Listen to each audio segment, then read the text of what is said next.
Hey everyone, this is Sarah at Health by Sarah. Welcome to my channel. Today I wanted to take you on a tour of my pantry, so let's take a look. First of all, I have my hanging basket right next to the pantry. We have organic garlic on top and some ginger. We have bananas, some aloe vera, which I haven't really used. That's only my mom's. We have some avocados and some organic onions as well. And then this is the bottom half of the pantry where I have my oils and vinegars on this shelf. So we have organic olive oil here, or Chinese organic black vinegar, which I have used in my pig trotter soup, which is a postpartum soup recipe. So I can link that below if you guys are interested. It's a very good healing recipe. We have avocado oil, organic tamari, and that's just a gluten-free soy sauce. We have a big gallon of organic raw apple cider vinegar, organic red wine vinegar. Mostly behind here are just some freezer bags, parchment paper, aluminum foil, stuff like that.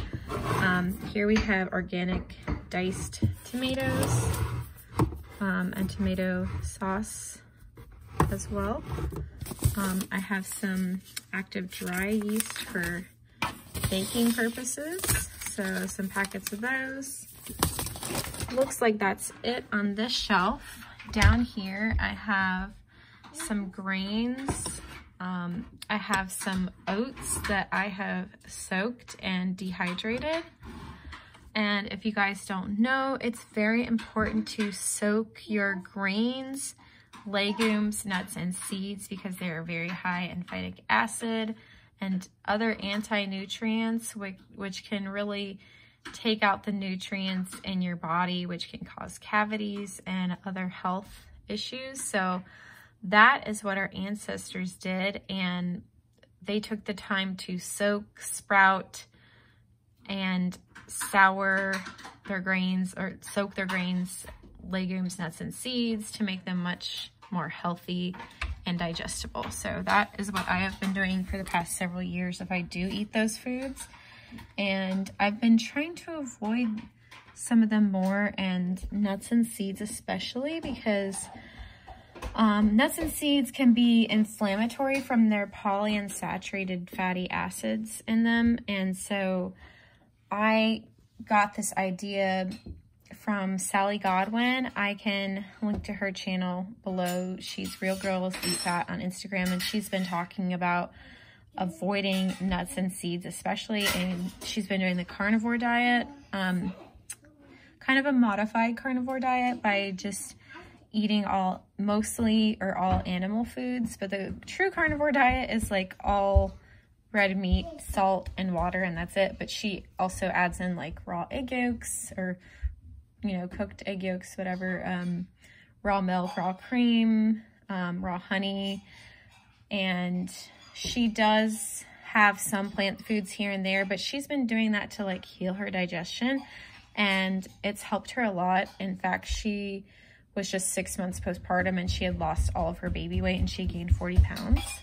And she said in the last month she lost like 4 or 5 pounds, and the only change she made was taking out nuts and seeds, even though she had soaked them before. They were still inflammatory in her diet from the polyunsaturated fatty acids. Now that may seem really extreme to some of you, and it seemed kind of extreme to me when I heard it, but some people just do this for a period of time of healing, and that's what she's doing. So you might want to consider it if your body is having a lot of trouble digesting, especially. I know it has made a difference with me. I've started to try to remove these things from my diet, but like I had, nuts and seeds, and I realized I was eating a lot of nuts and seeds in my diet postpartum, and I was having a lot of digestive issues, and I started to try to take them out of my diet, and they made a difference. So I had a pumpkin from this year just recently, and I roasted the seeds, but I like made it for getting together with friends for whatever reason for just bringing something, and these are roasted almonds, and I had soaked the almonds before. Again, I was just mainly trying to get rid of my stock of nuts and seeds in here and just try not to purchase anymore, at least for a while, or only purchase them when needed, because these kind of things go rancid very easily. All right, moving on. So we have more oats right here. These actually aren't mine right here. These are my mother-in-law's. And I personally wouldn't buy something like that just because they're quick oats. And I don't know if you can truly soak them when they're like that. I don't know if they're pre-cooked or what. Maybe you guys know about that, so let me know. Also, I have this labeled as soaked. I had soaked the steel cut oats and dehydrated them, so they're ready to go, which is a really convenient thing if I want to make oatmeal or make granola really quick, and I don't have to worry about soaking it. This is tamarind. I don't know if I would call it paste, but it's just tamarind, and I have added it to pad thai before, and maybe a couple other Thai dishes. I need to make this. This is from Thanksgiving last year, so it's about a year old. Don't think you can really soak this because I tried soaking it and it got really mushy almost right away. So maybe you guys know better than that about me, about that. This is masa harina, and they have a recipe for tortillas on the back. I tried making them before, but it was really hard for me to get them to stay together. I don't know if you guys know the trick, but the other corn type of thing I have back here, hang on a second.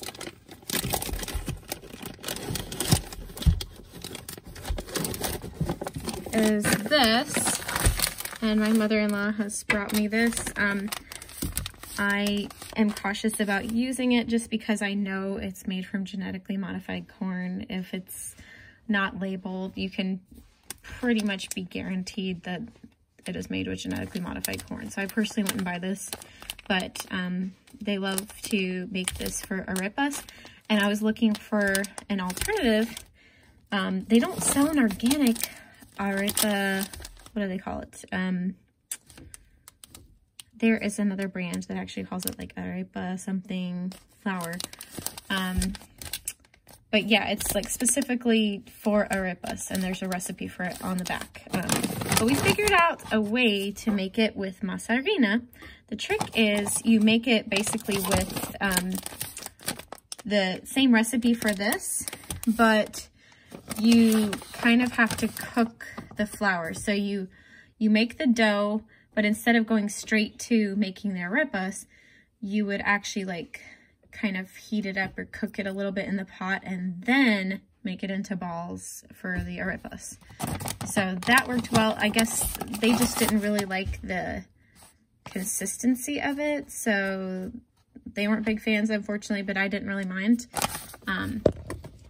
Then this is organic quinoa, and I recently used it. I soaked it and made a soaked pizza crust, and it was actually the best pizza crust I have, or the easiest pizza crust I have ever made, especially gluten-free. So it was Mama Natural's, I think it was sprouted pizza crust, and it actually turned out really well. And then I have organic popcorn there, and all these things I showed in a previous video. These are basically organic curry paste, red and green. And they have been really nice because they have made, when I am out of ideas or need to have dinner really quickly, they're so convenient for that reason. Then right here, we have organic chocolate chips. You can find these at Walmart. They are just made with 3 ingredients, pure cane sugar, chocolate, and cocoa butter. So I have a few of those.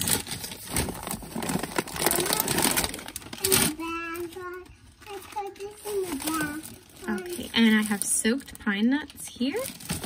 And this is organic sushi rice. I made sushi from Korean Paleo recently. And that was good. This is buckwheat groats. More chocolate chips. Oh, can of sardines here. King Oscar, this is good. Show you the ingredients. I think it's just olive oil and sardines and salt. Yeah. And then this is like the best brand of tuna I have found. This is Safe Catch. We have 3 cans of those left. And then we just have some powdered sugar right there. It's not organic, but I didn't buy it. All right, we're down to the bottom shelf. We have organic coconut sugar. I like to use this over regular sugar in most cases. Tapioca pearls. These are organic jujubes or dates. I'm almost through them. These are organic whole peeled tomatoes. This is Perfect Supplements Collagen, which I love. This is their bone broth powder as well. Organic cane sugar, and I would mostly use that for making water kefir or kombucha. And then I have some organic dates when I was pregnant the last time, and I need to eat through those. I have some maple syrup. I need to get rid of my sorghum syrup as well. I don't really have many ways of using that. This is arrowroot and potato starch. Organic blackstrap molasses from Trader Joe's. These are my favorite coconut milks and creams to get from Trader Joe's because it's just coconut milk and cream in there, and it is the cheapest I have ever seen. Then we have coconut flour back here, beeswax pastilles, and xylitol. I do not use that for cooking. I've only used it to make homemade tooth powder. All right, so we're up to the top part of the pantry. First, we have organic apothecary juice concentrate, then a little bit leftover organic wine, red wine, and then I have some just different meat sticks. This is lamb. Let's see what else we have. I have a couple in my purse too. I have a venison. I also have another venison in my purse, and beef. I think the other one I have in my purse is beef too. And this is just homemade baking powder. It's a combination of baking soda and arrowroot, I believe is the recipe. And this is organic peanut butter, organic tahini. We're almost out of these. As I told you earlier, I'm trying to get rid of all my nuts or seeds, so I'm trying to find recipes to make those into and not eat a ton myself. This is aguardiente, and I believe it is specifically an alcohol from Colombia, the country. My mother-in-law gave it to me, and one of the recipes she used it in was chorizo. I wasn't a big fan of that particular chorizo, but she has another good recipe that I like better. These are kettle chips my husband likes to eat. I do share it with him, I will admit that, from time to time. And let's see, we also have some organic coconut oil, organic coconut water. It's not actually coconut water, it's a powdered coconut water, so you have to add water to it, but it's a good way to stay hydrated and get your electrolytes when you're exercising a lot. And let's see, this is coconut manna. I have a recipe that uses that. It's like a mock fudge recipe. It doesn't actually have chocolate, but it tastes pretty good, especially if you are trying to eat less sugar. Those are my mother-in-law's dried plums or prunes. Oh, my daughter's up here on the step stool with me. There's baking soda, some peanuts. We're trying to eat those. There's some seaweed snacks. I don't particularly like these because there's sugar and sunflower oil in it, but we will eat them quickly. And let's see, there is organic seaweed. that we started making sushi with.